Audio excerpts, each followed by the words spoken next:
In Kazan, Griezmann's never scored in a World Cup finals. He has now. It's France 1, Australia 0. And the VAR played its role twice. Jedinak keeps his goal. They're back in it. Game on again in Kazan. Needs something special from the big fella, Giroud. Pogba.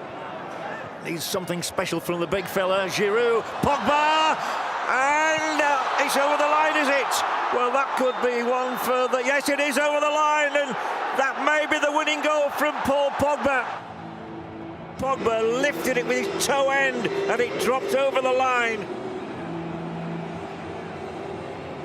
If there's the goal line technology, there is the proof. Goal, France. The final scoreline in Kazan, France 2, Australia 1.